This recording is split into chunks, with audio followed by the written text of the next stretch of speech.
Dragi lărgeni, stimați băștinași, suntem în pragul sărbătorilor de iarnă și până la sfârșitul anului 2021 au rămas minute numărate.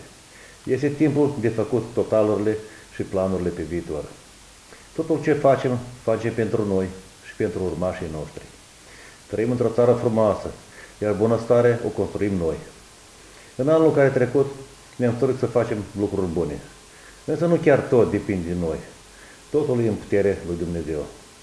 Anul care a trecut a fost un an greu pentru fiecare de noi, plin de provocări, cu retraială, cu pandemie, cu deficit financiar, însă ne-am descurcat datorită încrederii și prieteniei între noi.